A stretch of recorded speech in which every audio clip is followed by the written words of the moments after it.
J'ai eu 16 ans il n'y a pas longtemps.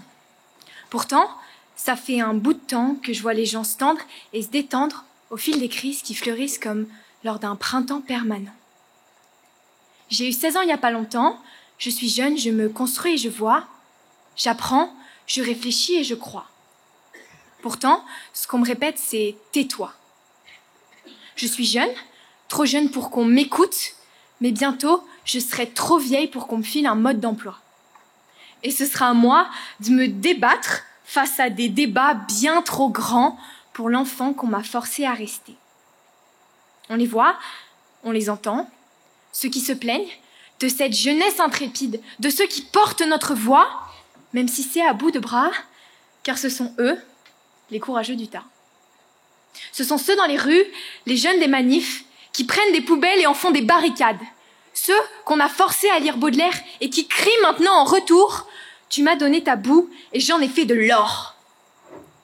Des optimistes inconditionnels, bercés au conte de fées, qu'on a ensuite déchirés avec une réalité féroce. Cette réalité qui ne leur offre que leurs mains et leur foi pour reconstruire le monde. Encore une fois. Reconstruire un système qui nous repousse, nager à contre-courant face à une mer agitée. Et ma mère agitée s'inquiète pour moi. Qu'est-ce que sa fille va devenir dans un monde comme celui-là? Suffit-il de se murer dans le silence? Un mutisme soi-disant protecteur, mais qui monte des murs entre des gens qui s'aiment. Je ne suis pas sûre de savoir aimer. Parce qu'on n'est pas sérieux quand on a 17 ans. Mais je suis sûre de savoir semer. Et même si ce n'est qu'une graine, il en faut peu pour que dans des esprits fertiles fleurisse un germe d'espoir. La parole n'est selon moi pas un choix. Elle est évidemment un droit, mais surtout un devoir. Attention, je n'essaie pas de me la jouer à la Robin des Bois. Mais je vous l'assure, je profiterai de chaque occasion que la vie m'offrira pour parler. Je suis jeune, je suis une femme et je suis devant vous. Je vois bien vos regards. Pourquoi elle? Ni génie, ni martyr, ouais, pourquoi moi?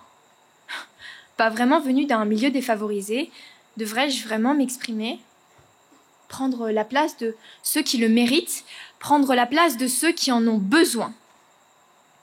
Face au miroir de mon existence, je deviens le censeur.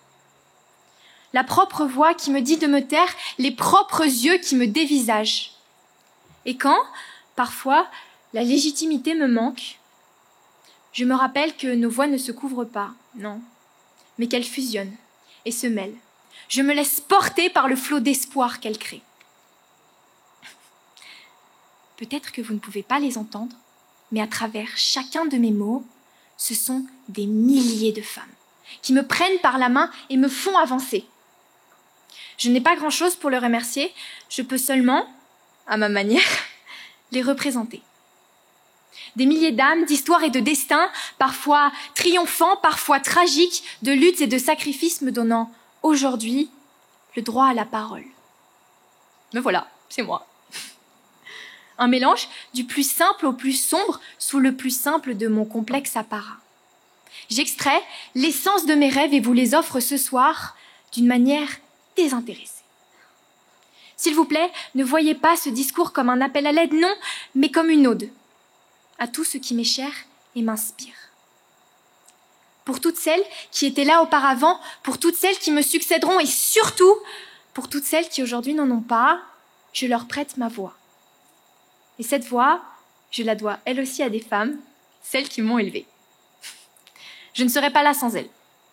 Je ne serai non seulement pas née, vous allez me dire compliqué pour venir parler, mais je ne serai surtout pas là, aujourd'hui, ce soir, devant vous. Et oui, parfois, quand la jeunesse se noie sous l'anxiété, elle a besoin d'une lumière et elles sont les deux soleils orbitant autour de ma terre. Il n'y a pas d'égalité, pas de justice divine sur cette terre. Chacun vit au petit bonheur la chance et moi, je suis chanceuse. La jeunesse, elle, ne l'est pas. Pour pousser la caricature à son paroxysme, la génération perdue, peuplée d'adolescents, se rapprochant plus du paresseux que de l'homo sapiens, montre la décadence d'une société. Une société où il est facile de se perdre. Perdre ses droits ou perdre la foi, parfois je m'assois simplement et je pense. Après de longues réflexions, je le sais, si je ne devais choisir qu'une seule liberté, ce serait la liberté d'expression. Car ici-bas, il n'y a rien de plus fort que des mots. Il n'y a que des mots qui peuvent vous faire pleurer autant ou vous convaincre de rester. Et si j'élève la langue française au rang de divinité, c'est parce qu'il n'y a pas plus beau qu'un « je t'aime » et de plus dur qu'un « il est parti ». Priver la jeunesse de parole, ce serait un peu comme priver l'avenir de perspective. Et si vous pensez que la jeunesse n'a pas envie de s'exprimer, c'est peut-être signe que vous n'avez pas été jeune depuis très longtemps. Oula, c'est peut-être audacieux de dire ça. Je ne suis sûrement pas à la hauteur, il est vrai. Mon 1,65 m ne fait pas de moi une figure de grandeur. Mais aujourd'hui, cher jury, cher public, chers amis, je me tiens devant vous juste de tout ce que j'ai, car je ne suis qu'un esprit et une voix qui vous crie, qui vous hurle. Nous sommes la force, nous sommes l'espoir, nous sommes la voix du changement, nous sommes la jeunesse et nous ne nous tairons pas.